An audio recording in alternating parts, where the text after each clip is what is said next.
I remember the precise moment my faith in the Emperor began to die. Not instantly, mind you. Faith rarely vanishes in a single moment. Rather, it erodes like a cliff face battered by a relentless sea until one day the foundation simply gives way. My name is Jorvan Krael, once Commissar of the 117th Cadian Regiment. I say once, for that title holds no meaning here. Titles, ranks, honors, these are all constructs of civilization, and I am no longer in a civilized realm. The stench hits you first. Always the stench. Blood and excrement and sweat, all mingling into a miasma so thick it feels like drowning. The air itself becomes a weapon against your senses, an invisible toxin that never abates. The brain eventually adjusts, of course. The human mind has remarkable adaptability, even to the most grotesque conditions. This is both our greatest strength and most terrible weakness. I awoke in darkness. Not complete darkness, mind you, but the sickly green glow of fungal light that passes for illumination in orcish domains. My head throbbed with pain, blood caking my scalp where the blow had landed. The operation had gone wrong, catastrophically so. What was supposed to be a simple raid against an isolated orc outpost had turned into an ambush. How they knew we were coming, I still do not know. Intelligence failure, perhaps. Or treachery. In war, either is equally likely. The floor beneath me was metal, grating, rusted and slick with substances I chose not to contemplate. Above, a roof of corrugated metal sheets haphazardly welded together, creating a cacophony of dripping sounds as condensation gathered and fell. Around me, the moans and whimpers of other prisoners, though I could not see them in the gloom. The chamber was vast, I could sense that much, with row upon row of cages stretching into shadows. "Commissar?" A voice, barely a whisper, from somewhere to my right. "Commissar Krael, is that you?" I turned toward the sound, wincing as pain shot through my neck. A face emerged from the darkness, haggard and bruised but recognizable. Trooper Varun, one of my regiment's scouts. His left eye was swollen shut, dried blood tracking down his cheek like rust-colored tears. "Report, Trooper," I said automatically, my voice hoarse from thirst. A bitter laugh escaped his lips. "Report? With respect, sir, there is nothing to report. The mission is lost. The platoon is dead. We are prisoners of the Greenskins." "How many survived?" I asked, ignoring his insubordination. In our current circumstances, protocol seemed a distant concern. From what I could tell, maybe 20 of us. The rest were killed in the ambush or executed after capture. The orcs seemed to find it amusing to make examples of the officers. You were spared because you were unconscious. They prefer their entertainment conscious. Entertainment, the word hung in the air like a curse. Even then, I did not truly understand what it meant to be entertainment for the orcs. That knowledge would come later, and with it, the first cracks in my faith. The sound of heavy footsteps interrupted our conversation, metal clanging against metal as something massive approached. Instinctively, we both retreated to the far corners of our respective cages. The footsteps stopped, and a guttural laugh echoed through the chamber. "New meat awake," a voice growled, thick with the crude accent of the Greenskins. A face appeared before my cage, green skin gleaming in the dim light, small red eyes glinting with cruel amusement. Not the biggest orc I had seen, but still massive compared to a human, muscles bulging beneath scarred skin. Yumi whiffed a fancy hat. "You special," the boss says. "You last longer than others, maybe." I remained silent, maintaining what dignity I could muster. The Commissar's Handbook contains no chapter on proper conduct when captured by Xenos. The standard doctrine is simple, if impractical, fight to the death. Capture is not an option officially acknowledged. Yet here I was, very much captured, very much alive. The orc grinned, revealing a row of jagged metal teeth. "Silent type, eh? Dat change soon. All Umis talk in da end. Or scream. Screaming good too." He laughed again, a sound like rocks in a metal drum. "Food soon. You fight good, you eat good. You fight bad, You still eat, but maybe lose some bits first." With that cryptic statement, he moved on, checking other cages, occasionally prodding the occupants with a crude metal rod that sparked with electrical discharge when it made contact. The screams that followed each touch were a dreadful chorus. What did he mean? Fight for food? I asked Varun when the orc had moved beyond earshot. "You will see soon enough, Commissar," he replied, his voice hollow with resignation. "They do not simply feed us. That would be too civilized, too practical. Everything with the orcs is spectacle, competition. They make games of our suffering." Before he could elaborate further, a deafening klaxon sounded, the noise reverberating painfully off the metal walls. The reaction from the prisoners was immediate and disturbing. Some curled into fetal positions, covering their ears and rocking back and forth. Others stood at attention, eyes wide with anticipation or terror. Varun simply closed his eyes and began muttering what sounded like a prayer. The far end of the chamber was suddenly illuminated as massive doors ground open, revealing a circular pit below. The floor around the pit was crowded with orcs of various sizes, all shouting and gesticulating wildly. Betting, I would later learn, betting on us, on our lives, our pain, our degradation. One by one, cages were detached from their moorings and lowered toward the pit. Inside each, a prisoner, some struggling frantically, others oddly calm, accepting their fate with a resignation that I would come to understand all too well. As each cage reached the bottom, it opened, depositing its occupant into the arena. In the center of the pit sat a mound of what appeared to be meat, rancid and crawling with maggots, but meat nonetheless. The game became immediately clear. Fight for food. Fight other prisoners. Fight for survival. I watched in horror as men who had once been comrades turned on each other with feral intensity. These were Imperial guardsmen, trained to stand shoulder to shoulder against the enemies of mankind. Yet here they were, reduced to animals, tearing at each other for scraps. And the orcs, how they roared their approval, throwing objects into the pit, sometimes aiming at specific prisoners, sometimes simply adding obstacles to the grim contest. "The first time is the hardest," Varun said quietly beside me. "You still remember who you were, what you stood for. The second time is easier. By the third, you stop thinking entirely. You become what they want you to become." "How long have you been here?" I asked, unable to tear my eyes from the spectacle below. 10 feedings, maybe 11. Time loses meaning. Some have been here longer. The ones who learn to entertain the greenskins, the ones who embrace what they have become. A particular struggle in the pit drew louder cheers from the orc audience. A large guardsman had another in a chokehold, slowly crushing his windpipe while simultaneously reaching for a piece of meat. The victim's eyes bulged, his face turning purple as he clawed desperately at his attacker's arms. "That is Sergeant Halleck," Varun said, his voice devoid of emotion. "He was known for his dedication to his men, once, would give his ration to the wounded. Now look at him." The sergeant's victim went limp, and the orcs roared their approval. Halleck released his hold and scrambled for the food, shoving it into his mouth without bothering to remove the maggots that writhed within. "Tomorrow it could be us down there," Varun continued. "If not tomorrow, then soon. They rotate the cages. Everyone gets their turn in the pit."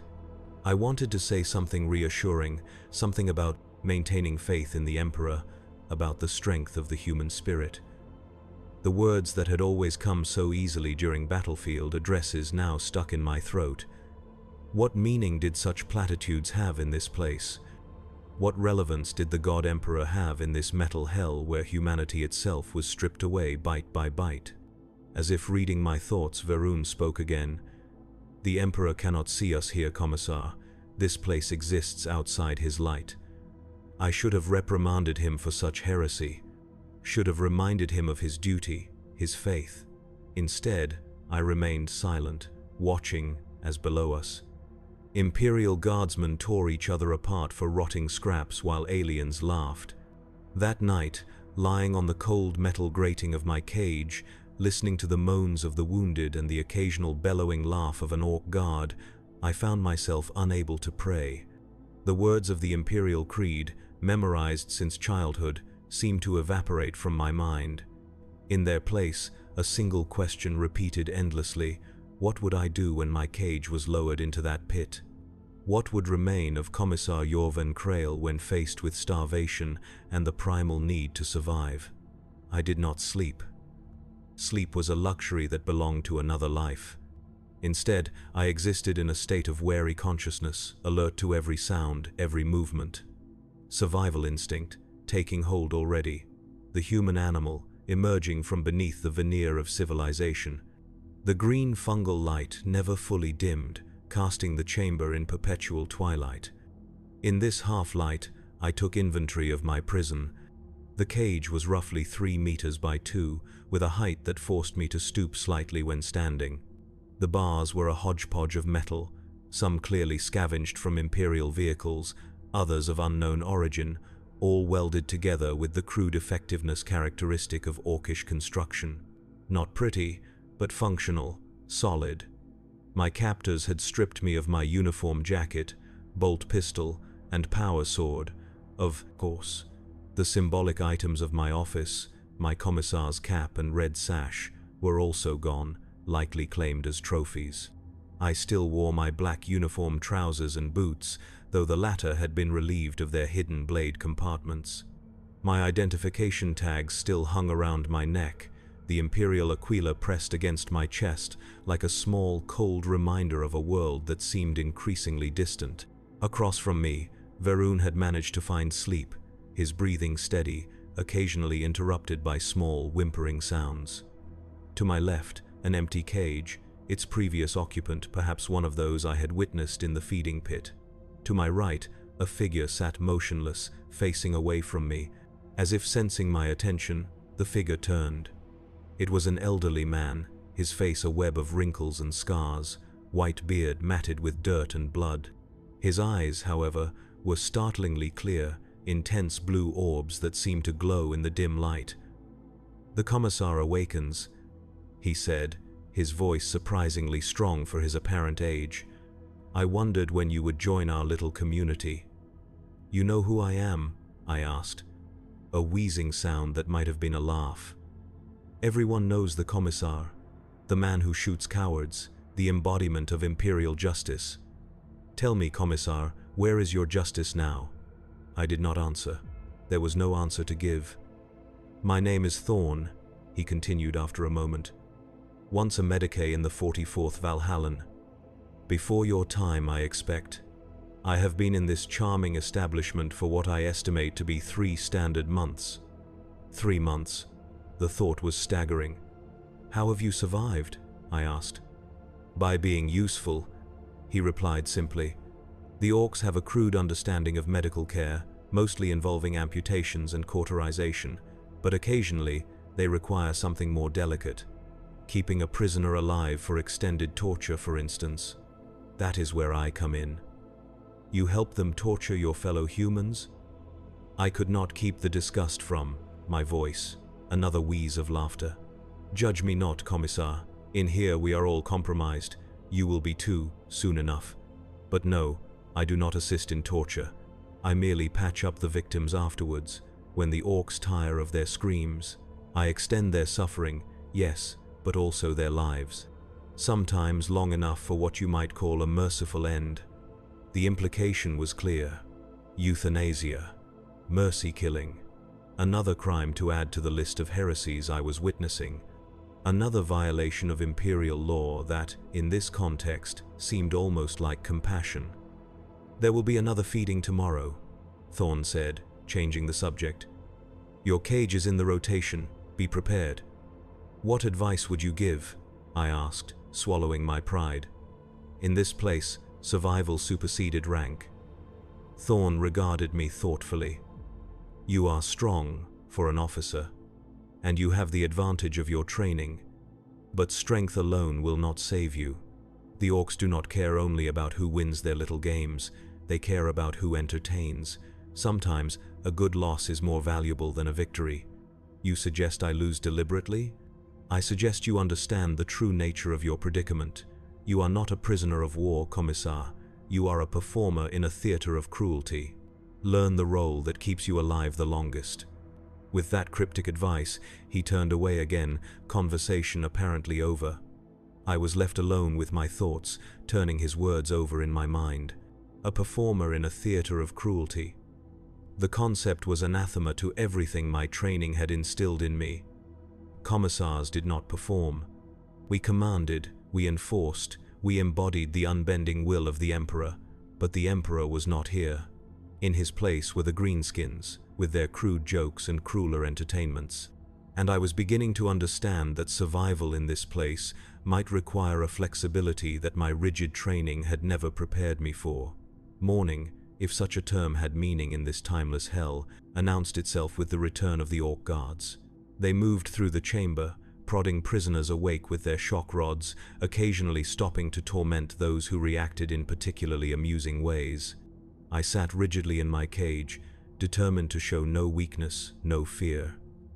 The guard who stopped before my cage was different from the one the previous day.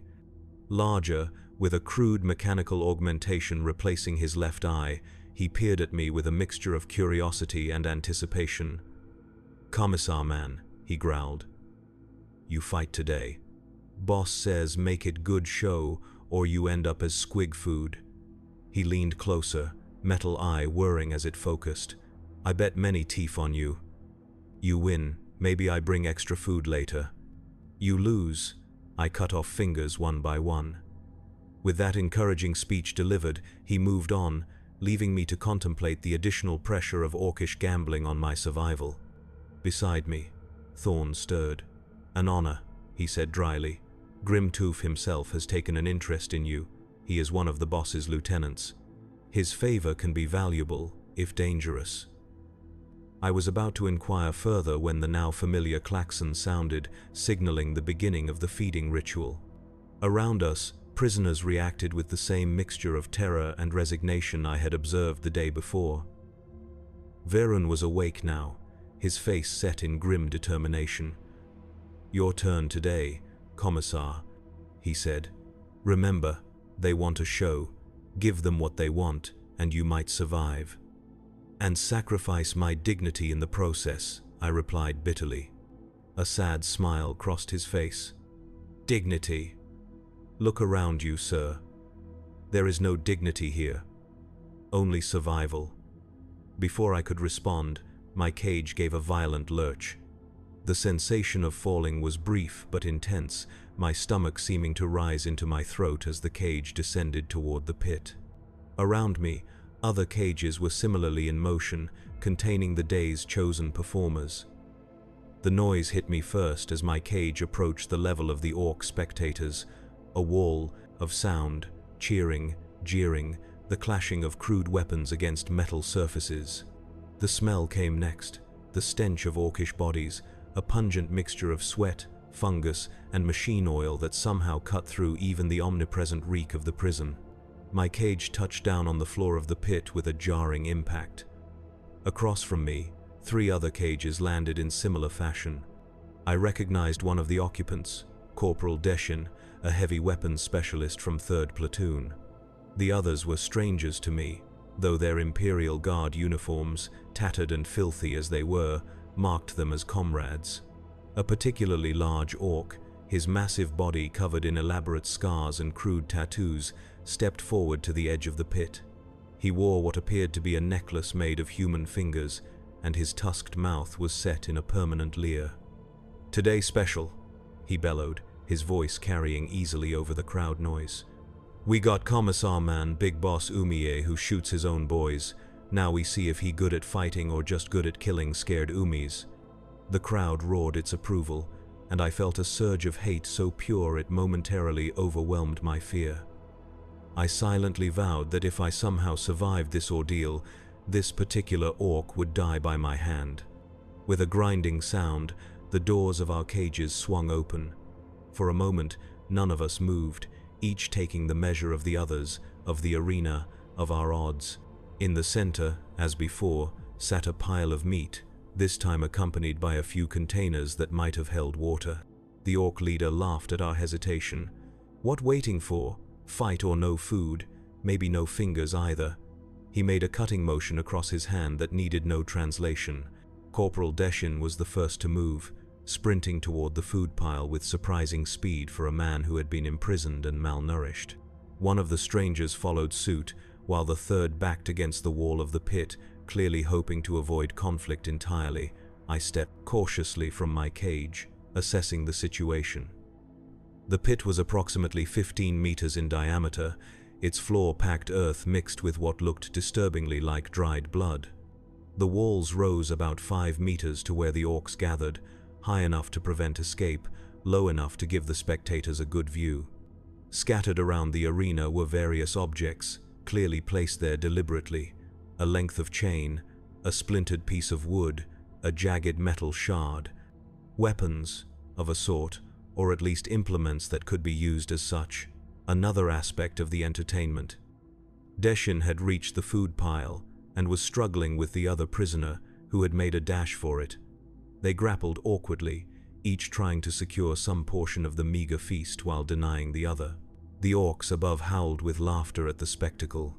The third prisoner, seeing the others distracted, had begun edging toward one of the improvised weapons, the metal shard.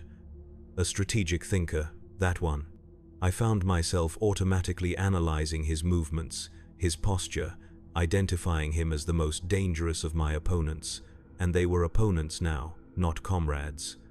The reality of the situation settled on me with crushing finality. To eat, I would have to fight. To survive, I might have to kill men who, in another context, I would have led into battle, would have died to protect. I became aware that the crowd noise had shifted, focusing on me. My inaction was drawing attention, and not the kind that would keep me alive. The orc leader was pointing at me, saying something that was drowned out by the general cacophony, but the meaning was clear enough. Do something, or something would be done to me. I moved toward the grappling pair at the food pile, not yet committed to a course of action but knowing I needed to participate in some fashion. As I approached, Deshin gained the upper hand, delivering a vicious elbow to his opponent's temple that sent the man sprawling. The corporal turned to face me, a piece of meat clutched in his fist, his expression a mixture of triumph and wariness. "Stay back, Commissar," he warned, voice ragged. "I respect your rank, but I will fight for this." "I have no wish to fight you, Corporal," I replied, keeping my distance, hands visible and non-threatening. "Perhaps we can share the resources, maintain some semblance of unit cohesion." A bitter laugh escaped him. "Unit cohesion? Look around you, sir. There is no unit here. There is only hunger. And entertainment," I said, gesturing subtly toward the watching orcs. "They expect us to tear each other apart. Every moment we cooperate denies them the spectacle they crave." Uncertainty flickered across his face, the military mind responding to a logical argument from a superior officer. For a moment, I thought I might have reached him, might have found a small victory against our captors. Then the metal shard took him in the back. The third prisoner, the strategic thinker I had noted earlier, had circled behind while we conversed. Now he twisted the makeshift blade, opening the wound further before yanking it free. Blood sprayed across the dirt as Deshin fell to his knees, the piece of meat tumbling from his nerveless fingers. The orcs erupted in appreciative roars. This was the violence they had been waiting for, the true entertainment beginning. I reacted instinctively, years of combat training taking over. As the attacker lunged toward me, I sidestepped, catching his wrist and using his own momentum to propel him past. He stumbled, off balance, and I delivered a precise strike to the back of his knee, dropping him to the ground. The metal shard fell from his grasp, and I kicked it away before he could recover it. He scrabbled in the dirt, trying to regain his feet, but I was on him quickly, a knee in his back, pinning him down. "Yield," I commanded, the authority in my voice automatic, a product of years of conditioning. He laughed, a desperate, broken sound. "Yield? This is not a dueling ground, Commissar. This is a death pit. There is no yielding here." The truth of his words hit me like a physical blow. This was not combat as I understood it, with its rules and protocols. This was survival in its most primal form. And in that moment, a strange clarity descended upon me. If I was to survive, truly survive, and not just extend my suffering, I needed to understand the nature of this new battlefield. I released my hold and stood, backing away from the fallen man. He looked at me in confusion, clearly expecting a finishing blow. The orcs above had gone oddly quiet, perhaps equally confused by my actions. "I will not kill for their amusement," I declared, loudly enough for the closest orcs to hear. I turned in a slow circle, making eye contact with as many of the Xenos as possible. "I am Commissar Jorven Kryl of the Imperial Guard. I am not your plaything." The silence stretched for a long moment and then broke with a wave of jeering laughter. Objects began to rain down into the pit, bits of garbage, small rocks, even what appeared to be severed human fingers. The message was clear enough: fight or become the target. The man I had spared was on his feet now, eyeing me warily. Deshin lay motionless where he had fallen, whether dead or merely unconscious, I could not tell. The fourth prisoner, who had lost the initial grapple for food, had retreated to a corner of the pit, nursing what appeared to be a broken arm. I stood my ground as the bombardment continued, refusing to provide the violence the orcs craved. It was a small defiance, likely futile, but in that moment it felt vitally important. Some fragment of my identity as a commissar, as a human being, demanded this stand. The large orc leader bellowed something, and the rain of objects ceased. He pointed at me, then made a throat-cutting gesture. Two smaller orcs immediately detached from the crowd, vaulting down into the pit with surprising agility. Each carried a crude but effective-looking blade, and their intentions were unmistakable. They approached cautiously, spreading out to come at me from different angles. I turned slowly, keeping them both in view, aware that my chances against two armed orcs were virtually non-existent. Still, I would not die cowering. I took up a defensive stance, hands raised, feet planted firmly. "Come then," I said quietly. "Let us finish this." The orcs charged simultaneously, faster than their bulk would suggest possible. I dodged the first, using his momentum against him as I had with the human attacker, but the second caught me with a glancing blow across the ribs. Pain flared, hot and immediate, but the wound was not deep. I spun away, creating distance, reassessing. The crowd was fully engaged now, shouting what I assumed were encouragements to their fellows in the pit. The orc I had dodged rounded on me again, blade slashing in wild arcs. I retreated before the onslaught, looking desperately for some advantage, some weapon or strategy. My back hit the wall of the pit. No further retreat possible. The orcs closed in, confident now, enjoying the hunt. I tensed, prepared to launch myself in one final, hopeless attack. And then the most unexpected thing happened. The metal shard that had killed Deshin embedded itself in the eye of the nearest orc. The creature bellowed in pain, dropping its blade and clutching at the wound. The second orc turned in confusion, only to receive a length of chain whipped across its face. My rescuer was the fourth prisoner, the one with the apparently broken arm. The arm, it seemed, was very much functional, a ruse perhaps, or simply not as damaged as it had appeared. He wielded the chain with practiced skill, keeping the remaining orc at bay while backing toward me. "Commissar," he said without taking his eyes off his opponent, "I believe a strategic withdrawal is in order." I scooped up the blade dropped by the wounded orc. "Agreed, though our options appear limited." "There is always an option," he replied cryptically. Then, raising his voice to be heard by the spectators, "Is this the best you can offer? 2 runts against Imperial soldiers. Where is the sport in that?" The tactic was immediately clear. Appeal to the orcish love of challenge, of proving strength against worthy opponents.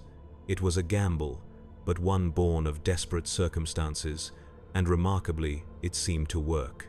The crowd's mood shifted, some now jeering at the orcs in the pit rather than at us. The large leader silenced the crowd with a bellow. He studied us thoughtfully, or as thoughtfully as an orc's brutish features could manage. Then he grinned, revealing metal fangs interspersed with rotting natural teeth. "Umi's got fight," he declared. "Maybe too good for feeding pit, maybe good enough for real fight." This last statement drew a roar of approval from the assembled greenskins. At some signal I did not catch, more orcs descended into the pit. These did not attack, however, but rather secured the wounded one and began ushering us back toward our cages. My unlikely ally and I exchanged glances but offered no resistance. Whatever came next, it had to be preferable to being gutted in the dirt for the crime of refusing to kill a fellow guardsman. As my cage was hoisted back to its position among the others, I caught a glimpse of the orc leader watching me with what almost seemed like interest. Not the casual interest of a being observing a curiosity, but the calculated interest of a predator assessing potential. I had survived the feeding pit, but I had a sinking feeling that what awaited me now might make me wish I had not. When I returned to my place in the suspended cages, Thorn was watching me with an expression I could not quite read. Verun seemed relieved, though he tried to hide it behind military stoicism. "You survived," Thorn stated simply, "and made quite an impression, from what I could see." "I refused to kill for their entertainment," I replied, the adrenaline of combat now fading, leaving me shaky and acutely aware of the cut in my side. Not deep, but painful, and in these unsanitary conditions, potentially dangerous. "Yes," Thorn nodded. "A noble stand, and one that may have inadvertently saved your life, at least for now. The orcs respect strength, even when it takes the form of defiance." "What did the leader mean by a real fight?" I asked, pressing a hand against my wound to slow the bleeding. Thorn's expression darkened. "The arena. It is where they send prisoners they deem worthy of greater tests. Some survive for a time, becoming favorites of the crowd. Most do not last beyond their first match." "Match against what?" "Other prisoners. Captured Xenos. Squigs. Whatever the orcs find amusing on a given day." He paused, studying me. "You are injured. Show me." I hesitated, then lifted my shirt to reveal the wound. Thorn examined it from his cage, eyes narrowed in professional assessment. "Not life-threatening, if infection is prevented," he concluded. "And there lies the problem. In this place, even a scratch can fester and kill." As if summoned by our conversation, an orc appeared, different from the guards I had seen previously. Smaller, hunched, with what appeared to be crude medical implements hanging from a belt around his waist. A pain boy, I realized, the orcish equivalent of a medicae. He stopped before my cage, head tilted in curiosity. "Big boss says fix up, Commissar man. Need good shape for big fight." Thorn spoke up from his cage. "The wound requires cleaning and stitching. I can guide you through the procedure." The pain boy glanced at him, snorting dismissively. "Old Umi think pain boy need help? Grotok know how fix. Cut off bits that bad, sew up rest. Simple." "The wound is minor," Thorn persisted. "No amputation required, merely antiseptic and sutures." "No fun that way," Grotok grumbled, but he seemed to accept the advice. My cage door was unlocked, and I was roughly hauled out. 2 guards appeared to escort me, shock rods at the ready should I attempt resistance. I had no such intention. The prospect of medical attention, however crude, was more appealing than slow death by infection. I was led through a series of corridors, each seemingly more ramshackle than the last. The architectural style, if it could be called that, pure orcish in its chaotic functionality. Everything looked as if it had been assembled from battlefield scrap, which it likely had been. Yet despite the apparent disorder, there was a brutal efficiency to the construction. Say what you will about the greenskins, they build to last. We arrived at what I can only describe as a torture chamber masquerading as a medical facility. Various implements hung from walls and ceilings, their purposes all too horribly clear. Tables with restraints occupied the center of the room, most bearing stains I preferred not to examine too closely. The smell was overpowering, a mixture of blood, cauterized flesh, and strange fungal compounds that I assumed served as orcish medicine. Grotdok gestured toward one of the cleaner tables. Sit. No squirm. Squirming means Grotdok miss. Cut wrong bits. I complied, perching on the edge of the table while the pain boy rummaged through a collection of containers, eventually producing a viscous green substance that bubbled ominously.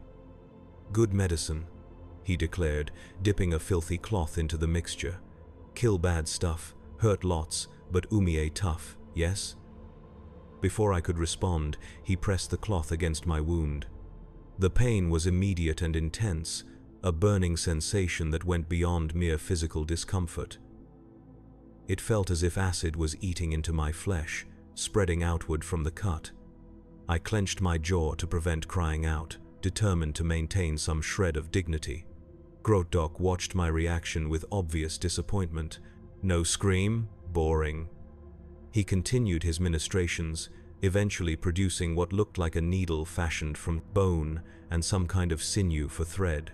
His suturing technique was crude but effective, closing the wound in a series of rough stitches that would leave a significant scar. Throughout the procedure, I took the opportunity to study the room more carefully, noting potential weapons, exits, the patterns of guard movement. The information might prove useful, though escape seemed a remote possibility at best. More practically, I observed the pain boy's methods, filing away knowledge that might help me treat future injuries when proper medical attention was unavailable. All fix, Grotdok declared finally, applying a paste of unknown composition over the stitched wound. No die from little cut now, save dying for arena, yes? More fun that way. When am I expected to fight? I asked, testing how much information I might glean. The pain boy cackled. When boss say fight, you fight. Maybe tomorrow, maybe next day. Whenever good crowd gather, big commissar man first fight always big event. So I had time, at least a little. Time to recover, to plan, to adapt to my new reality. Not that planning seemed likely to improve my circumstances significantly. What does one plan for when the future holds only violence for the entertainment of aliens? As I was escorted back to my cage, I passed other prisoners in various states of injury and despair. Some bore the marks of recent combat, others the wasting effects of prolonged captivity. A few met my eyes with something approaching recognition, perhaps respect for the commissar's uniform I no longer wore. Most simply stared blankly, already lost to whatever inner world they had created to escape this nightmare. One in particular caught my attention, a woman in the tattered remains of a Cadian officer's uniform. Her right arm ended in a crude mechanical prosthetic of obvious orcish design, likely the work of Grotdok himself. Despite her condition, she stood straight, eyes alert and evaluating as I passed. A survivor, that one. Someone who had adapted to the horrific reality of our captivity without surrendering completely to it. Upon return to my cage, I found Varun anxiously awaiting news. The arena, he said, voice barely above a whisper. They rarely send new prisoners there directly. You must have impressed them somehow. Or merely confused them, I replied, settling carefully to avoid straining my freshly stitched wound. I refuse to play by their rules. Orcs respect strength, even when it manifests as defiance. Perhaps, Varun agreed, though uncertainty tinged his voice. But the arena is no feeding pit. The orcs bring their favorite prisoners there, the ones who provide the best entertainment. They invest in those fighters, giving them better food, medical care, even weapons training. Not out of kindness, understand, but to prolong the spectacle. And what becomes of these favorites eventually? A shadow crossed his face. The same as all of us, Commissar. Death, sometimes quick, sometimes drawn out for maximum effect. The only difference is how long the journey takes, and how much of yourself you lose along the way. His words hung in the air between us, heavy with implication. How much of yourself you lose. Already I could feel it happening, the small compromises, the mental adjustments necessary for survival. The commissar I had been would never have accepted treatment from a Xenos Medicae. would never have considered cooperation with the enemy, even in the limited form of participating in their combat rituals. Yet here I was, planning how best to navigate this new reality, how to survive just one more day in this metal hell. "Get some rest," Thorn advised from his neighboring cage.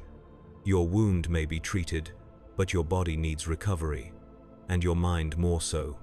The arena will demand everything you have, both physically and mentally." I nodded, stretching out on the metal grating that served as floor and bed alike. Sleep did not come easily, interrupted by pain and the constant noise of the prison, the moans of the injured, the occasional bellowed laughter of orc guards. But eventually, exhaustion claimed me, dragging me down into darkness. I dreamed of the Imperial Schola where I had trained to become a commissar. The rigid discipline, the endless drills, the lectures on human weakness and how to combat it. In the dream, I stood before a class of cadets, delivering a lecture on maintaining morale in the face of Xenos horrors. But as I spoke, my uniform began to deteriorate, falling away in tatters. The cadets transformed before my eyes, their young, earnest faces becoming the brutish visages of orcs, leering and jeering as I stood exposed and vulnerable before them. I awoke with a gasp, sweat cooling on my skin despite the oppressive heat of the prison. Around me, the other prisoners slept or sat in silent contemplation, each trapped in their own private hell. I touched the wound at my side, feeling the rough texture of the stitches through the fabric of my shirt. Physical pain, at least, was something familiar, something I could understand and endure. The next day, if such temporal distinctions had meaning in this timeless place, began with the usual routine. Guards making their rounds, prisoners being selected for the feeding pit, the sounds of combat and suffering echoing through the chamber. I was left in my cage, my status as an arena fighter apparently granting some temporary reprieve from the daily struggle for sustenance. An orc I had not seen before approached my cage around what I estimated to be midday. Larger than the regular guards, with crude armor decorated with human teeth and finger bones, he carried himself with the swagger of authority. "Commissar man," he growled, voice like gravel. "Boss want talk, you behave, maybe keep all fingers today." My cage was unlocked, and I was once again escorted through the labyrinthine corridors of the prison. This time, however, we ascended, rather than moving laterally, climbing, through increasingly well-constructed sections of the complex. The walls transitioned from scrap metal to more permanent construction, suggesting we were moving from the improvised prison cells to the original structure, whatever it had been before the orcs claimed it. We arrived at what had clearly once been an Imperial command center. Faded aquilus still adorned some walls, though most had been defaced or covered with crude orcish symbols.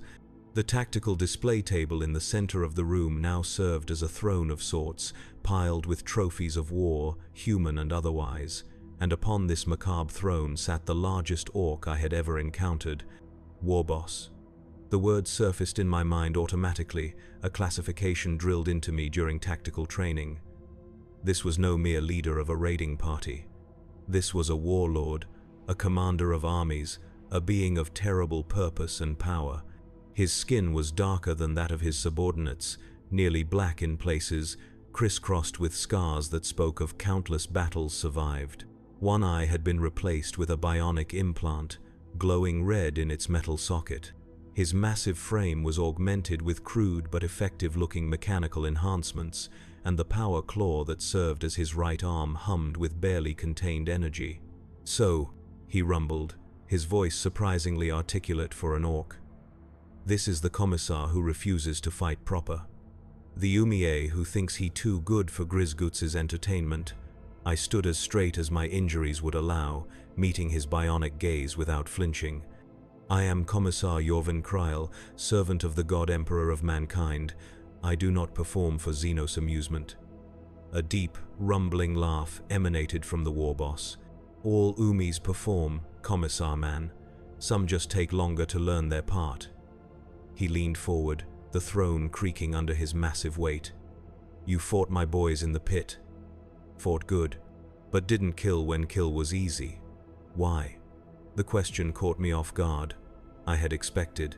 Threats, perhaps torture, not philosophical inquiry from an orc warlord. "I will not kill my own kind for your entertainment," I replied after a moment. "That is not war. It is not even sport. It is merely cruelty." "Cruelty?" Grisgut seemed genuinely puzzled by the concept. "Is fighting, is proving who's strongest, is Orky way. It is not my way." The war boss studied me for a long moment, his expression unreadable. Then he barked a command to one of his subordinates, who scurried from the room, returning moments later dragging a human prisoner. I recognized the man instantly. Sergeant Halleck, the guardsman I had witnessed killing a comrade in the feeding pit. He looked even worse now, emaciated, eyes darting nervously around the room, lingering on the war boss with naked terror. "This Umi kill other Umis for food," Grisgut said, gesturing dismissively at Halleck. "Kill without honor, kill weak way." He turned his baleful gaze back to me. "You no kill at all. Which better, Commissar man? One who kills without honor, or one who lets others die because he too proud to get hands dirty?" The question struck deeper than I cared to admit. How many times had I executed guardsmen for cowardice or dereliction of duty? How many lives had I taken in the name of imperial discipline? Was that so different from what Halleck had done, killing to survive in an impossible situation? "There is no honor in this place," I said finally. "No glory, no purpose. Only survival and entertainment. I choose to survive without becoming a performer in your theater of cruelty." Grisguts leaned back, a sound like grinding metal emerging from what I assumed was laughter. Big words from Yumi in cage. But Grisgut's curious now. "Want see how long Commissar man keep pride. Tomorrow you fight in arena, not other Yumi. Something special. Something worthy of Commissar." He gestured, and I was seized by the guards, dragged unceremoniously back toward the door. As we left, I heard the war boss issue another command. A scream cut through the air, abruptly silenced. I did not look back. I knew what had become of Sergeant Halleck. The return journey to my cage was conducted in silence, my mind racing with possibilities, none of them pleasant. What special opponent awaited me in the arena? What fresh hell had the war boss devised to break my resolve? When I was roughly shoved back into my cage, Thorn and Verun looked up expectantly, clearly burning with questions. I recounted my audience with the war boss as concisely as possible, including the fate of Sergeant Halleck. "The arena tomorrow," Verun whispered, fear evident in his voice. "Against something special. Emperor protect you, Commissar." "The Emperor seems distinctly absent from this place," I replied, more bitterness in my tone than I had intended. "I will have to rely on more immediate resources." Thorn nodded approvingly. "Pragmatism, the first step toward survival. What resources do you have, Commissar? Inventory them. Physical, mental, spiritual. Leave nothing unconsidered." I took his advice, systematically cataloging my assets. Physically, I was in better condition than most prisoners, thanks to the rigorous training regimen commissars maintained even during extended deployments. The wound in my side was painful but no longer life-threatening. Mentally, I had the tactical training of the Schola Progenium, the ability to analyze combat situations quickly and effectively. Spiritually, I paused at this juncture, uncertain how to proceed. The faith that had once burned so brightly within me seemed diminished now, a guttering candle rather than a roaring flame. The words of the Imperial Creed no longer sprang readily to mind. In their place, doubt, questioning, a growing suspicion that the universe was far more cold and indifferent than the ecclesiarchy would have us believe. "You hesitate at the spiritual," Thorn observed, his perception uncomfortably acute. "The crisis of faith, I have seen it, in many who pass through this place. Even the most devout eventually question why their God has abandoned them to such suffering." "The Emperor tests us all," Verun interjected, though his tone lacked conviction. "Our faith is proven through tribulation." "A comforting thought," Thorn replied, not unkindly. "But consider this. If the Emperor tests us through suffering, What then is the difference between his methods and those of the dark gods? Do they not also offer pain as the path to enlightenment? Such talk bordered on heresy, the kind I would have executed a guardsman for uttering in my previous life. Now, it merely prompted further questioning in my own mind. What purpose did this suffering serve? What lesson could be learned from being forced to fight for the amusement of Xenos?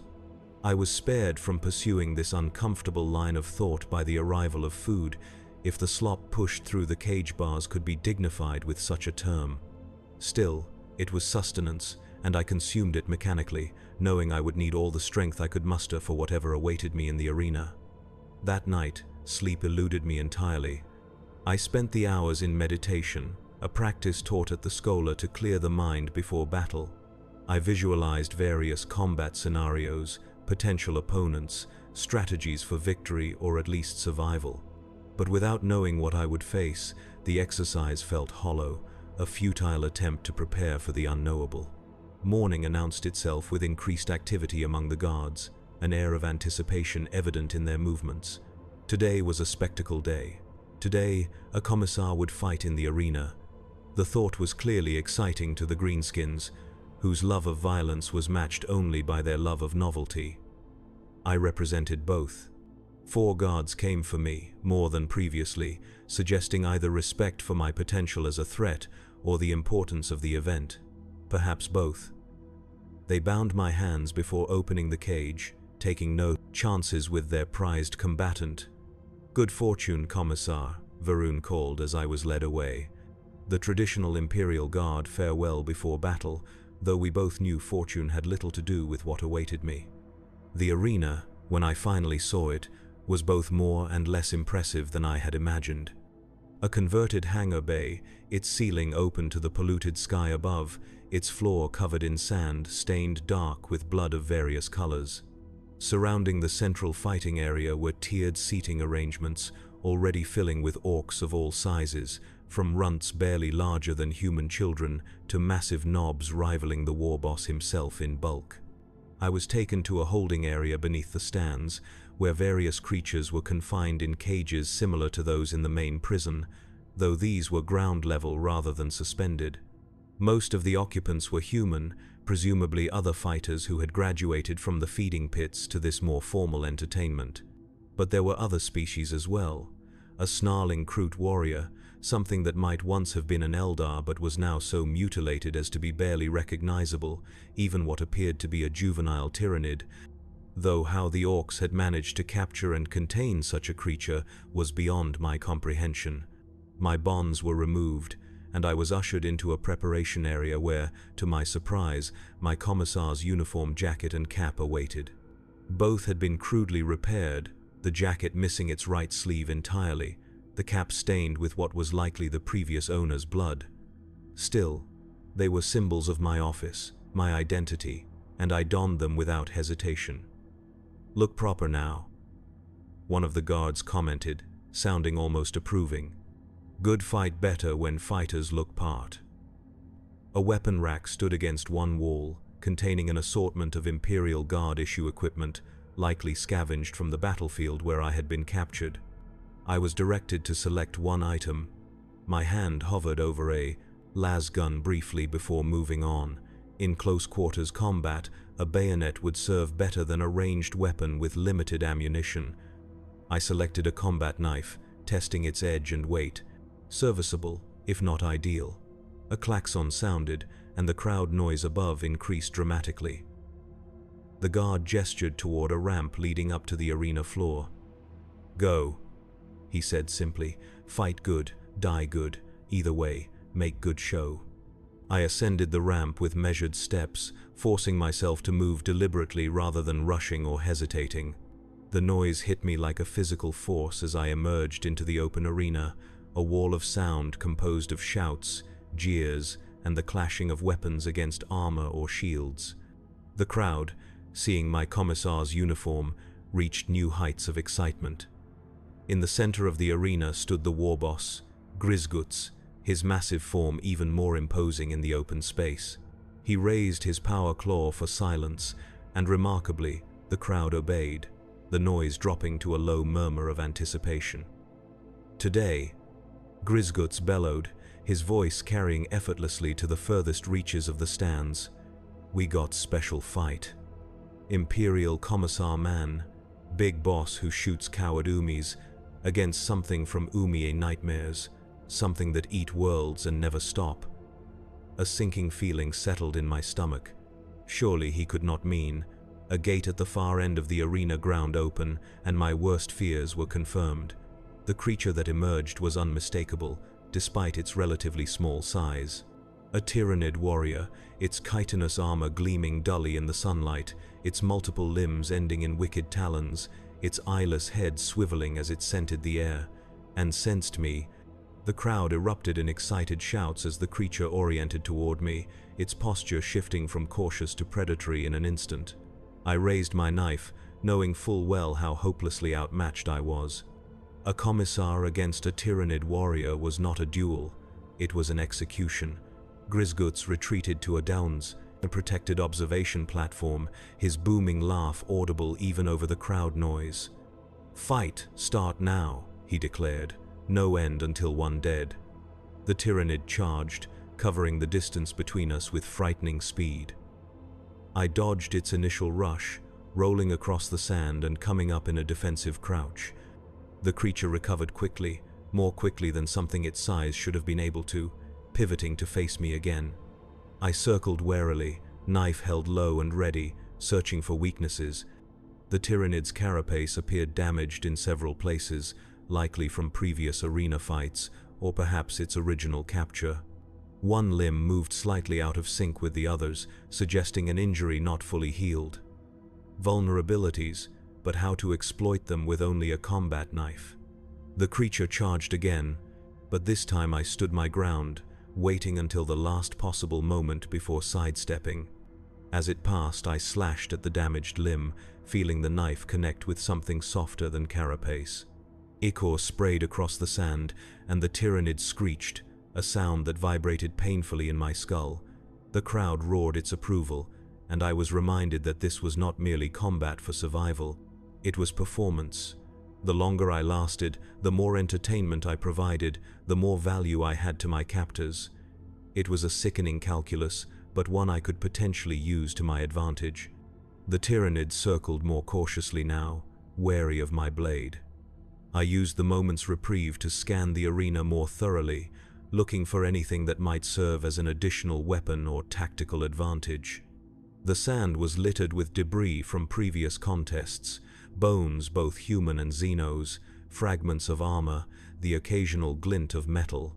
The creature lunged again, this time feinting to draw my dodge before changing direction. I anticipated the maneuver, having fought similar opponents during my service, though never so directly or with such poor equipment. I parried a talon with my knife, the impact numbing my arm to the shoulder, and delivered a kick to the Tyrannid's injured limb. It staggered momentarily, and I pressed the advantage, slashing at its face, aiming for the sensory organs I knew existed beneath the armored carapace. The knife scored a hit, drawing more ichor, but the Tyrannid retaliated with a sweep of its tail that caught me across the legs, sending me sprawling into the sand. I rolled immediately, barely avoiding the killing strike that followed. The talon embedded itself in the sand, where I had been a heartbeat earlier. I slashed at the limb, opening a wound that pulsed with alien fluids. The Tyrannid recoiled, giving me space to regain my feet.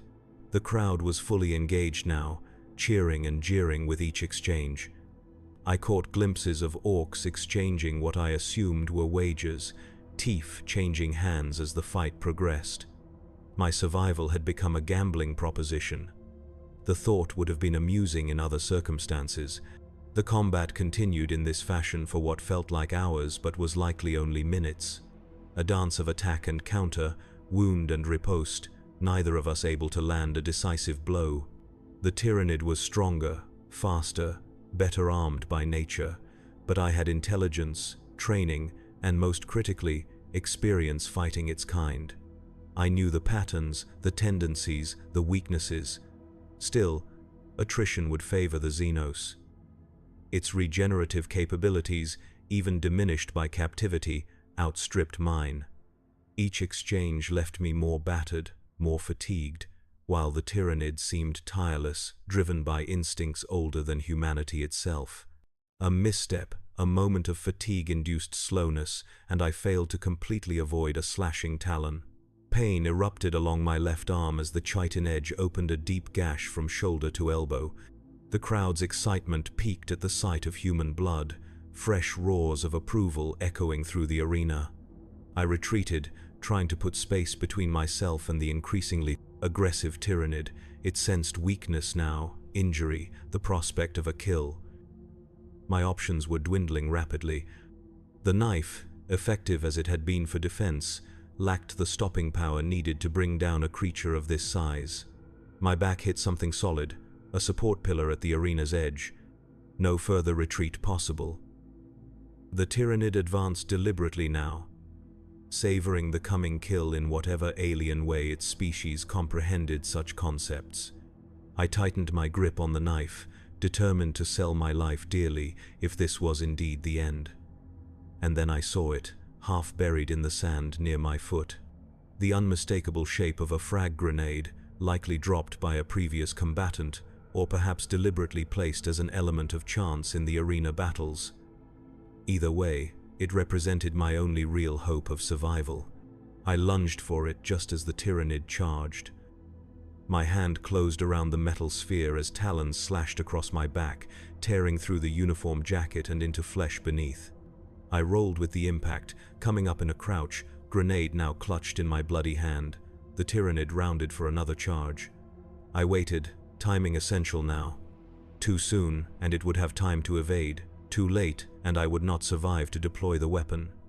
It leapt, a perfect predatory arc that would end with me impaled on its talons. I primed the grenade, ducked beneath its trajectory, and as it passed overhead, shoved the explosive into a gap in its carapace where previous damage had left the inner tissues exposed. The detonation was almost immediate. The tyrannid's body absorbed much of the blast, but the shock wave still threw me across the sand. My ears rang, vision blurred from the concussive force. Through the haze, I saw the creature's ruined form twitching in its death throes, limbs spasming, ichor pooling beneath its shattered carapace. The crowd's reaction was delayed, as if they could not quite process what they had witnessed. Then, as realization dawned that the human had somehow emerged victorious, a sound unlike any I had heard before erupted from the assembled orcs. Not merely approval or excitement, but something approaching religious awe.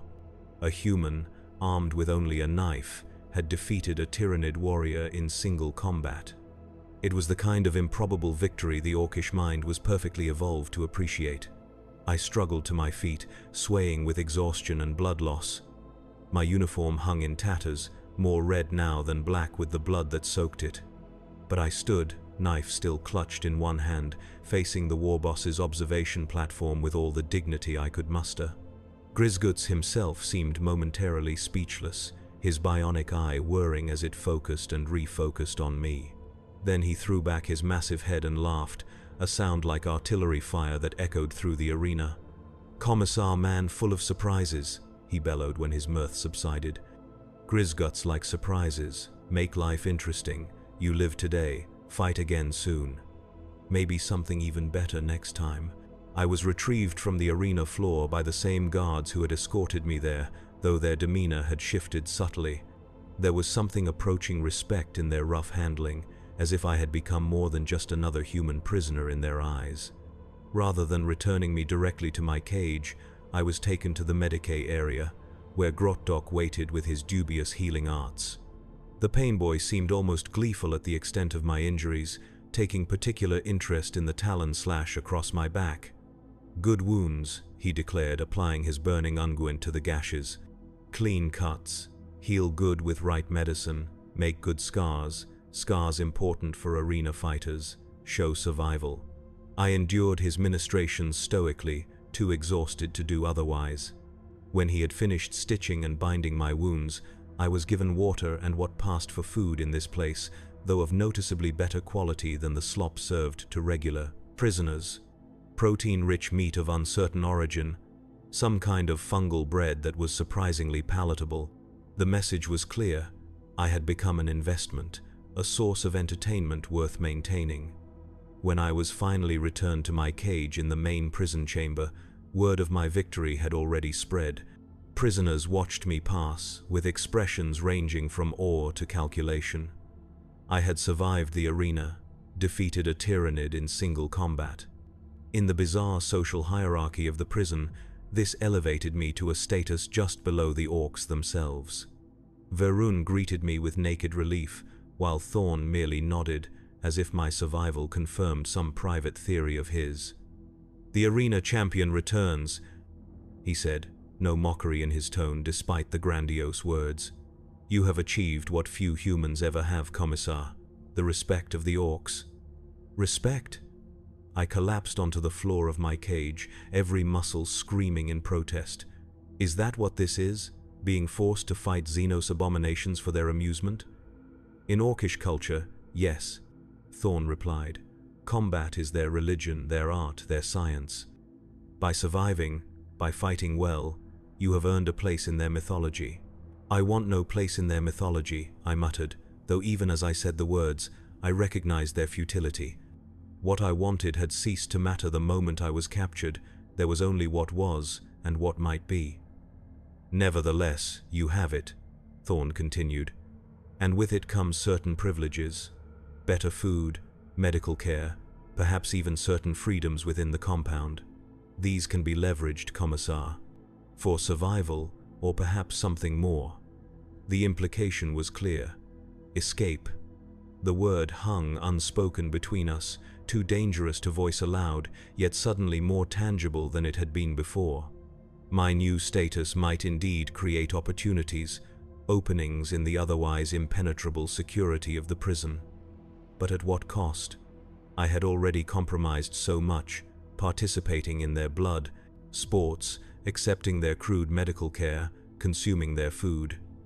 Each concession chipped away at my identity as an Imperial Commissar.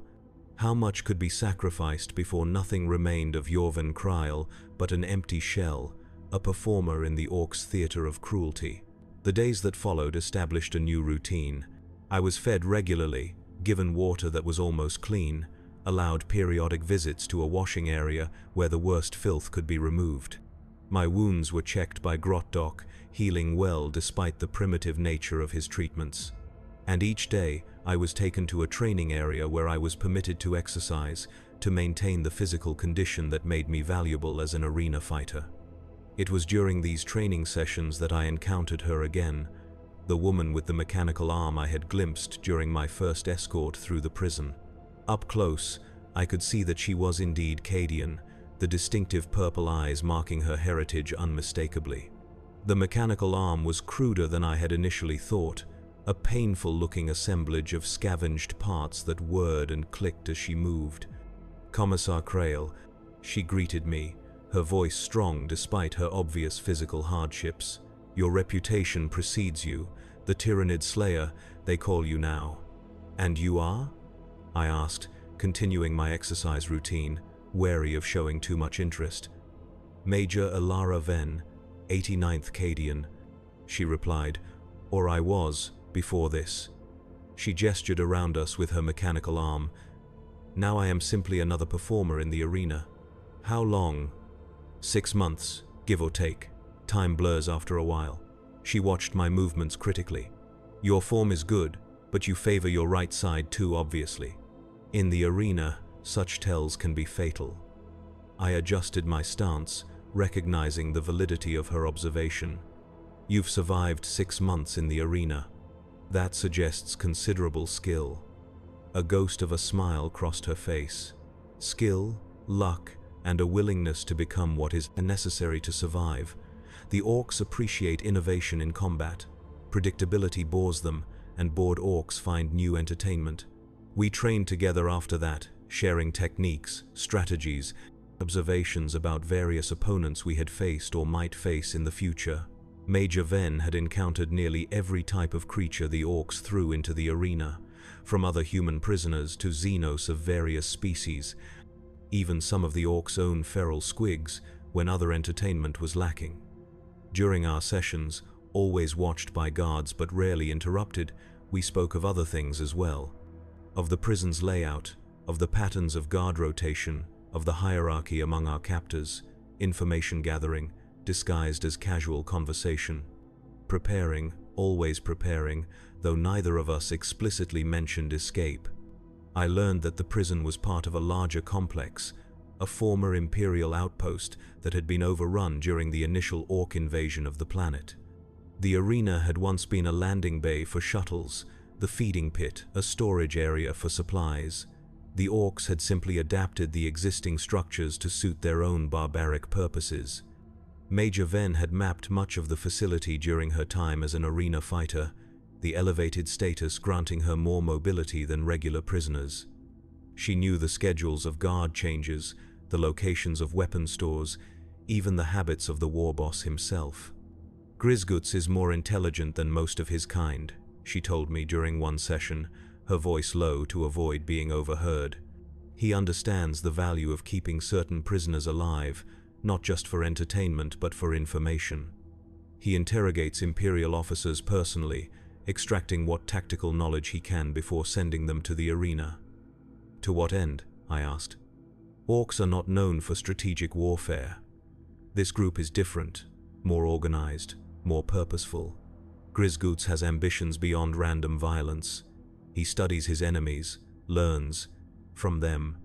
It makes him more dangerous than the average war boss. The implications were disturbing.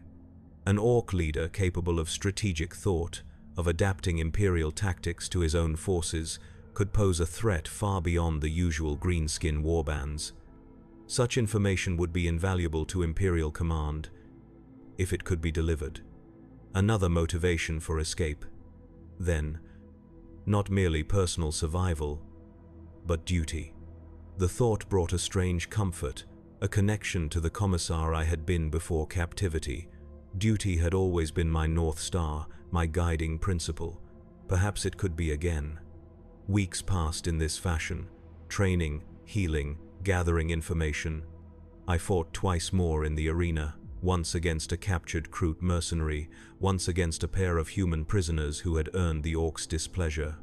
I survived both encounters, though not without cost. New scars joined the old, both physical and mental. The guilt of killing fellow humans, even in self-defense, added to the weight I carried. Through it all, the plan took shape. Not just an escape, but something more ambitious. A strike against our captors, a message to the war boss that humans were not merely entertainment to be used and discarded. Major Ven and I were the principal architects, but others were cautiously brought into our confidence.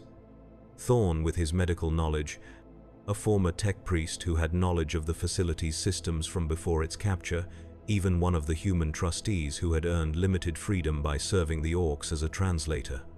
The opportunity came during what the Orcs called a Wa festival, a celebration of battle that involved prodigious consumption of fungus beer and ritualized combat among the greenskins themselves. Security would be reduced as many guards participated in the festivities, and those remaining would likely be less attentive than usual. The plan was simple in concept, though complex in execution. Major Ven and I, as arena fighters, had access to the training area and its limited supply of weapons. During our scheduled session, we would overpower the reduced guard detail, acquire their weapons, and proceed to free as many prisoners as possible. The former tech priest believed he could access the original Imperial security systems, using them to seal certain areas of the complex and potentially contact any Imperial forces in range. Success was far from assured. Even with reduced numbers, the Orcs were formidable opponents, and an alarm would bring reinforcements quickly. But the alternative was continued captivity, continued degradation, until we either died in the arena or became so transformed by our experience that death would be a mercy. The appointed day arrived with the strange inevitability of long-planned operations. I awoke feeling oddly calm, the familiar pre-battle clarity settling over my mind. My wounds had healed as well as could be expected given the circumstances, and my strength had largely returned. I was as ready as I would ever be. When the guards came for my training session, I noticed immediately that there were indeed fewer than normal, and those present showed signs of recent celebration, movements slightly sluggish, attention not fully focused. A good omen, if one believed in such things. Major Ven was already in the training area when I arrived, going through a series of exercises with her mechanical arm, which had been recently adjusted by Grotdock to allow greater dexterity. She acknowledged me with a nod, her eyes conveying what words could not. Today was the day. We began our usual routine, warming up separately before engaging in practice combat. The guards watched with the same bored attention they always did, having seen this performance many times before. Slowly, we worked our way toward the equipment rack where practice weapons were stored. Not ideal for actual combat, being blunted or weakened to prevent serious injury during training, but better than bare hands. The signal was a specific phrase, chosen for its innocuous nature. "The Emperor's mercy comes in many forms," I said as we circled each other, practice blades at the ready. Major Ven nodded almost imperceptibly, and we moved. I threw my blade at the nearest guard, the blunted metal still capable of causing distraction if not serious harm. As he raised his arm to deflect it, I was already upon him, driving a knee into his abdomen where the crude armor left a gap. He doubled over, and I struck the back of his neck with clasped hands, a killing blow made possible by the guard's poor positioning. Across the room, Major Ven had engaged the second guard with similar efficiency, her mechanical arm proving surprisingly effective as a bludgeoning weapon. The metal fist connected with the orc's jaw, shattering tusks and sending the creature staggering backward. She followed up with a flurry of strikes to vulnerable points, her knowledge of orcish physiology evident in each precisely placed blow. Within moments, both guards lay dead or incapacitated. We stripped them of their weapons, crude but functional shooters and sluggers, along with the key mechanisms that would open the prisoner cages. Time was now our enemy. The bodies would be discovered at the next guard check, if not before. "The security control room first," Major Ven said, checking the ammunition in her newly acquired shooter. "Then the cell blocks." I nodded agreement, and we moved out, keeping to the shadows as much as possible. The corridors were less populated than usual, many orcs having gathered in the arena for the WARG celebrations. Those we did encounter were dispatched quickly and quietly, their bodies hidden where possible to delay discovery. The security control room was located near the war boss's command center, a fact that added significant risk to our plan. But it was essential, both for freeing the other prisoners and for any hope of contacting Imperial forces. We approached cautiously, listening for any sound that might indicate occupancy. 2 guards stood outside the door, more alert than those we had encountered earlier. These were not the dregs of the warband, but trusted lieutenants, chosen for reliability. They would not be so easily surprised. Major Ven signaled her intent with hand gestures, indicating she would draw their attention while I circled behind. I nodded, understanding, and moved to position, using the irregular construction of the corridor for concealment. She stepped into view, still carrying herself like an arena fighter on her way to training. The guards tensed, shooter barrels rising to cover her. "Umi not supposed to be here," one growled. "Arena that way," he gestured with his weapon. "I was summoned," Major Ven replied, her voice steady. "Warboss wants information about next fight. Special entertainment for end of festival." The guards exchanged glances, uncertain. It was plausible enough. Grisguts did occasionally summon favored fighters for such purposes. The moment of hesitation was all I needed. I emerged from concealment behind them, firing both sluggers simultaneously. Orc physiology is remarkably resilient, but even the toughest greenskin cannot withstand multiple point-blank shots to the base of the skull. They fell without raising the alarm, and we dragged their bodies out of immediate view. The security room itself was unmanned, another stroke of fortune in a plan that needed all it could get. The former tech priest had described its layout accurately, the mixture of Imperial technology and crude orcish modifications exactly as he had predicted. Major Ven stood guard at the door while I accessed the systems. Imperial security codes were designed to be memorable even under extreme stress.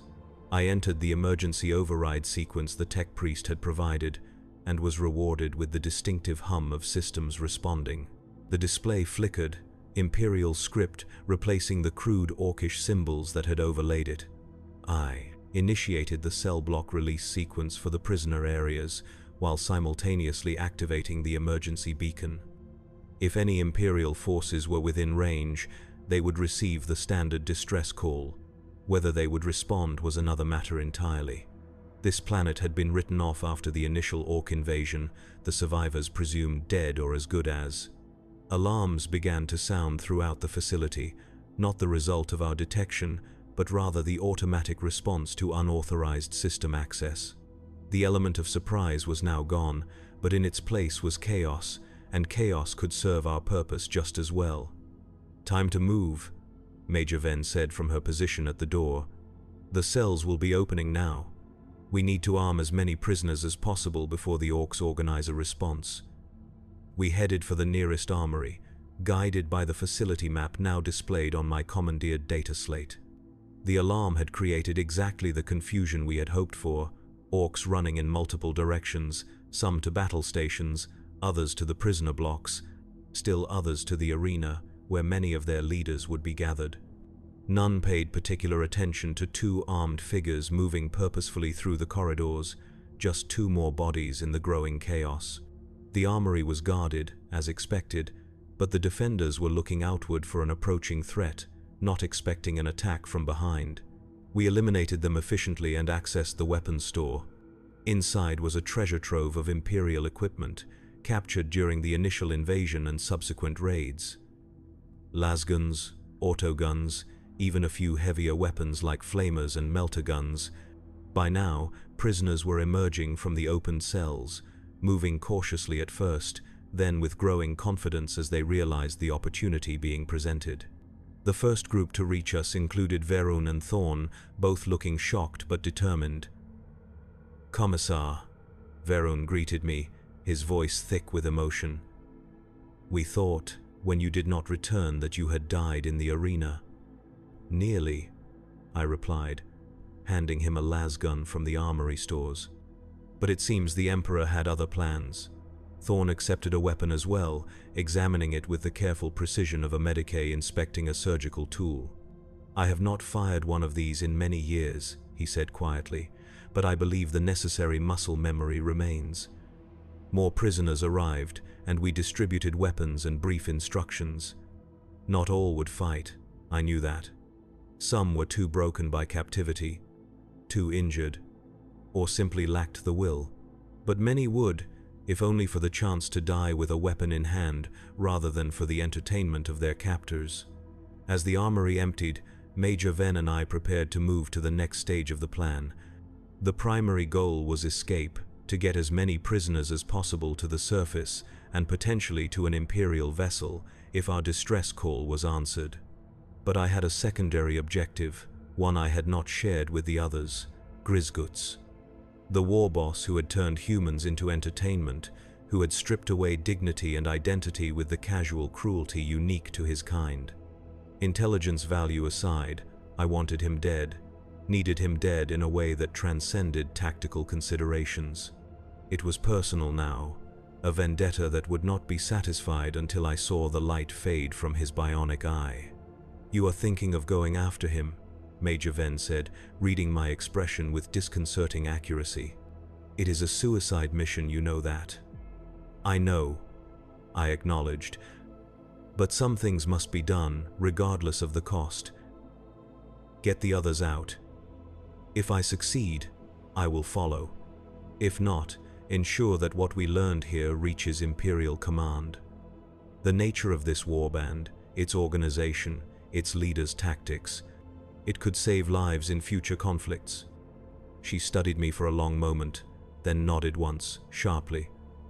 "For the Emperor," she said. "For humanity," I replied. The distinction felt important somehow, a subtle shift in perspective that reflected my changed understanding of the universe. Then, I was moving, heading deeper into the facility rather than toward the surface, toward the arena where the war boss would be overseeing the WAAGH celebrations. The fighting grew heavier as I approached the arena, the orcs becoming more organized as their leaders took control of the situation. I expended ammunition carefully, making each shot count, knowing I would need every advantage when I finally confronted Grizguts. The arena itself was in chaos when I arrived, orcs fighting each other as much as they were combating the escaped prisoners who had made their way here. In the center of it all stood Grizguts, bellowing orders, his power claw crackling with energy as he cut down any who showed weakness or confusion. I took up position on one of the observation platforms, the same one from which the war boss had watched my own arena battles, fitting that our positions should be reversed for this final confrontation. I aimed carefully, waiting for the perfect shot, the moment when he would be most vulnerable. A movement to my left alerted me to danger, and I spun to find one of Grizguts' lieutenants, the painboy Grottok, advancing with a surgical saw raised to strike. I fired instinctively, the shot catching him in the chest. He staggered but did not fall, orcish resilience keeping him upright and dangerous. "Commissar man," he growled, a grotesque parody of a smile revealing metallic teeth. "Grottok fix you up, make you strong. This how you thank. Consider it the final payment for your medical services," I replied, firing again. This time he went down, green blood pooling beneath him. But the exchange had cost me precious seconds and revealed my position. Grizguts was looking directly at me now, his bionic eye whirring as it focused on my location. A grin split his brutish features, and he gestured with his power claw in what might have been a salute or a challenge. "Commissar man," he roared, his voice carrying over the battle noise. "Come down and fight proper. Show Grizguts if Umi still remember how to be soldier, not just arena pet." The taunt struck deeper than he could know, touching on doubts that had plagued me throughout my captivity. Had I indeed become what I despised, a performer in their theater of cruelty? Was I still a commissar in anything but name? There was only one way to answer those questions. I descended to the arena floor, keeping my weapon trained on the war boss, though I knew from experience that even multiple direct hits would not stop an orc of his size unless they struck a vital point. We circled each other in the center of the arena, just as I had circled so many opponents in this same blood-soaked sand. But this time, I was not fighting for the entertainment of aliens. I was fighting for vengeance, for justice, for some fragment of redemption. "Why you run, Commissar man?" Grizguts asked, his tone conversational despite the circumstances. "You good fighter, respected, could have become legend in arena." "I am not an animal to be caged," I replied, sighting down the barrel of my weapon. "Not entertainment for Xenos amusement, I am an Imperial commissar." He laughed, the sound like stones in a grinder. "You more than commissar now, you survivor, fighter. You learn what really important, not fancy titles or big speeches, just living through one more fight." There was a twisted wisdom in his words, a brutal truth I had come to understand during my captivity. In the end, stripped of ideology and identity, survival remains the most basic imperative. But it was not the only imperative, not for a human. We were defined by more than just the animal drive to continue existing. "There are things worth dying for," I said. "Principles that matter more than survival. That is what separates us from you." "Dying easy," Grizguts replied with a dismissive gesture. "Living with principles hard. You learn that in arena. How much of fancy commissar talk you throw away to live one more day?"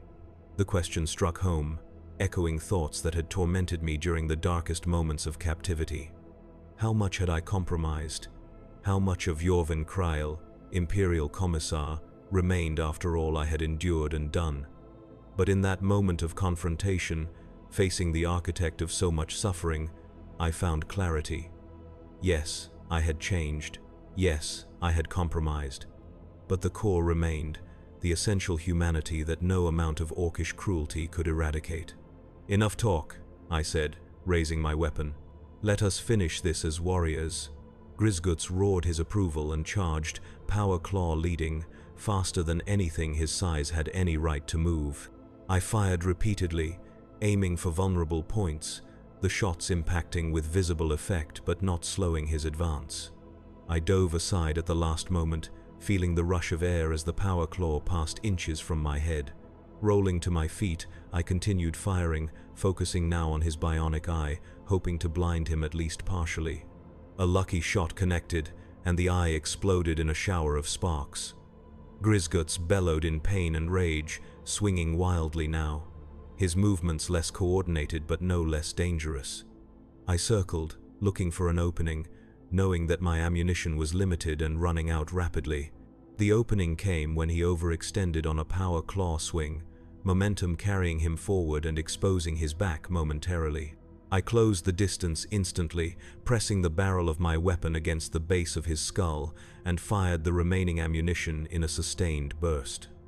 Even an orc warboss cannot withstand such concentrated damage to a vital area. Grisguts staggered, then slowly collapsed to his knees, then face down in the sand. I stood over him, weapon still trained on his motionless form, waiting for any sign of life. There was none. Around me, the battle was turning. The escaped prisoners, armed and organized, were pushing back the Faros, confused orcs. Without their warboss to direct them, the greenskins were reverting to their more chaotic nature, fighting individually rather than as a coordinated force. I became aware of a presence beside me. Major Ven, bloodied but very much alive, surveyed the fallen warboss with satisfaction. "The evacuation is proceeding," she reported. The distress signal was received by an Imperial Navy patrol ship in the neighboring system. Extraction vessels are inbound. "Casualties?" I asked, professional concern reasserting itself, significant but less than anticipated. The confusion worked in our favor. Many prisoners reached the surface armories and secured additional weapons. I nodded, suddenly aware of the profound exhaustion settling over me. The adrenaline of combat was fading, leaving behind the accumulated weight of captivity, of suffering, of survival. "It is over, then," I said quietly. Major Ven glanced at me sharply. "This engagement, yes, but the war continues. The Imperium will have need of experienced officers who understand how the enemy thinks, how they operate." The implication was clear. Return to duty, resume my role as commissar. Rejoin the endless conflict that defined human existence in this dark millennium. The path I had always expected to walk until death claimed me in service to the Emperor. Yet I hesitated. The man who had been captured, who had endured the arena and the feeding pits, was not the same man who would return. My understanding of humanity, of the enemy, of the nature of the struggle itself, had been fundamentally altered. Could I simply resume my former role as if nothing had changed? "You are thinking you cannot go back to what you were," Major Ven said, again displaying that unsettling perceptiveness. "And you are right. You cannot. But perhaps you can become something more useful, more effective because of what you have experienced." I considered her words as we made our way toward the extraction point. Around us, liberated prisoners moved with a mixture of disbelief and determination, many still clutching the weapons that had secured their freedom. Imperial forces had established a perimeter on the surface, Navy armsmen securing the area for the evacuation shuttles. As we boarded, I caught sight of Verun helping Thorn onto the craft, the old Medicae moving stiffly but with dignity intact. They had survived, as had I, changed, scarred, but alive. There was purpose in that survival, meaning to be found in continuing forward rather than dwelling on what had been lost. The sensation as the shuttle broke atmosphere was one I had experienced many times before, yet never with such profound relief. Below us, the orcish prison dwindled to insignificance, just another blighted structure on a contested world. But its impact would remain, carried within each survivor, a transformation both terrible and profound. I found myself thinking of the feeding pits, of the moment when I had refused to kill for the entertainment of our captors. It had seemed like defiance at the time, a small victory against overwhelming circumstances. Now I recognized it as something more, a reclamation of humanity in the face of degradation. The beginning of a journey back from the abyss. The Imperial officer who debriefed me aboard the Navy vessel was brisk and professional, recording my account with the detached interest of one who had heard many such stories of survival against impossible odds. To him, I was simply another resource, a source of intelligence about enemy capabilities and behaviors. "Your insights on the warboss's tactical adaptations are particularly valuable," he commented, reviewing his notes. "Such organizational capability is unusual among orcs. We will adjust our strategic approach accordingly." "There is more," I said. "The human element. What happens to people when they are reduced to entertainment, to sport, how some break and others adapt, how thin the veneer of civilization truly, island." He looked at me blankly, clearly not understanding the significance. "I am sure the Munitorum psychiatrists will want to evaluate you and the other survivors for combat readiness. Standard procedure after captivity situations.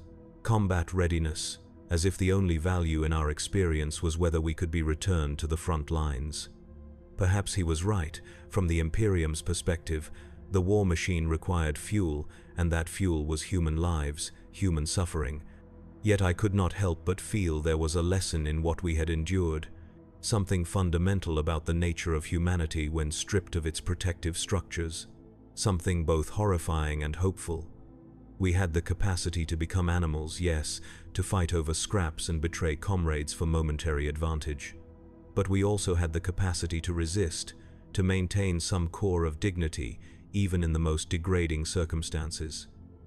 The orcs had sought to reduce us to entertainment, to performers in their theater of cruelty. Some had indeed been reduced, becoming what was necessary to survive. But others had found different paths, small resistances, moments of humanity preserved against all odds. I was assigned temporary quarters aboard the Navy vessel, a luxury beyond imagining after months in a metal cage.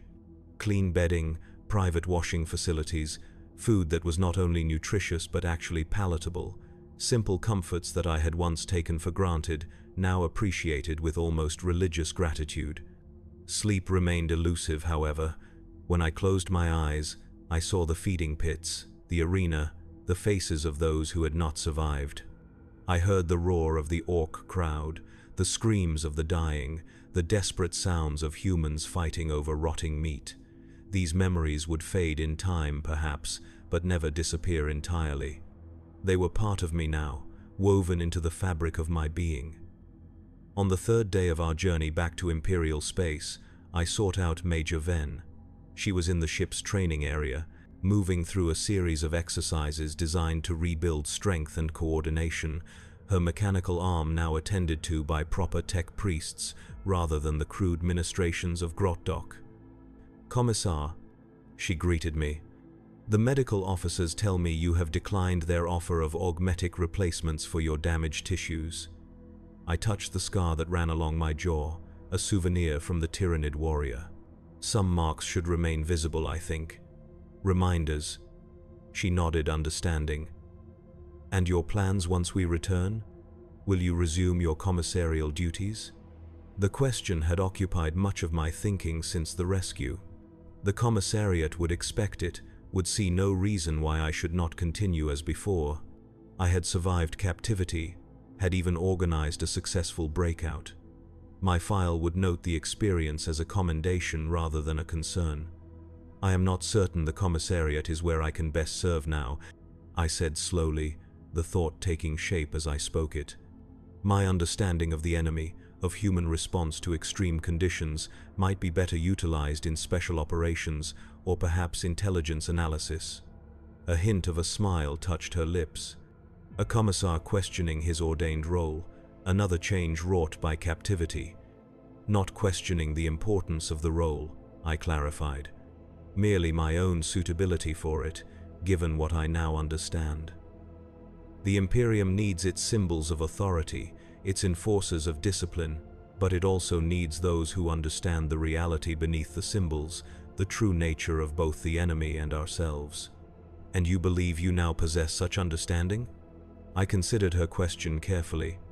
"Not complete understanding. but a perspective few others have. The orcs saw us as entertainment, as performers in their theater of cruelty, but in forcing us into those roles, they revealed truths about humanity that might otherwise remain hidden.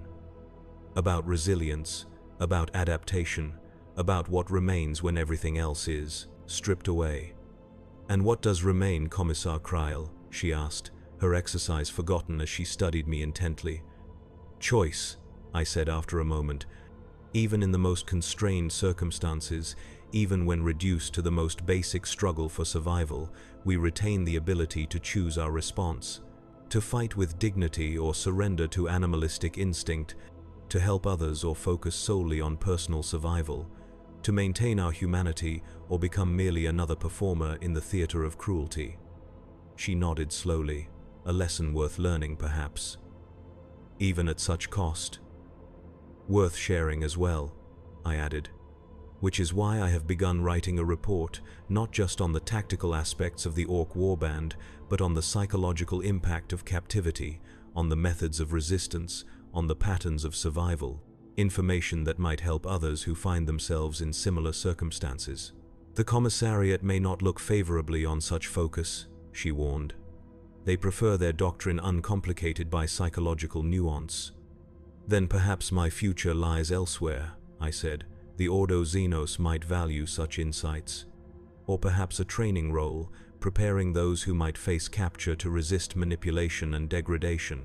We continued discussing possibilities as the ship made its way through the warp toward Imperial space. The future remained uncertain, the scars of captivity still fresh, the memories still vivid. But uncertainty was preferable to the false certainties I had clung to before, the rigid doctrines that had proven so inadequate in the face of actual suffering. "I am Jorvan Kreil, once a commissar of the Imperial Guard. I have been entertainment for aliens. I have fought in their arena and survived their prison. I have killed and refused to kill, compromised and held firm, lost faith and found new purpose. I am changed, marked by the experience in ways both visible and invisible, but I am not broken. Not a performer following a script written by others, whether human or Xenos. The theater of cruelty claimed many victims, but in the end, it failed to claim my humanity. That remains, scarred but intact, a foundation on which to build whatever comes next. The lesson of the prison was not that humans can be reduced to animals, though that is certainly possible. The lesson was that even in the most dehumanizing conditions, the choice to remain human persists. It is a harder path, a more painful one in many ways, but it is the path I choose to walk, now and in whatever future awaits me in the darkness of the far millennium. For in the end, what separates us from the Xenos, from the heretic, from the mutant, is not our physical form or our devotion to the Emperor, necessary as that may be. It is our capacity to choose compassion over cruelty, dignity over degradation, humanity over barbarity, even when all structures of civilization have been stripped away. That is the final lesson of the Orc prison. That is what I carry forward into the endless war that awaits. Not just survival at any cost, but survival with purpose, with meaning, with humanity intact. The Emperor protects, or so we are taught. But when his protection fails, when we find ourselves alone in the darkness, it is our choices that define us. It is our choices that save us, if we are to be saved at all.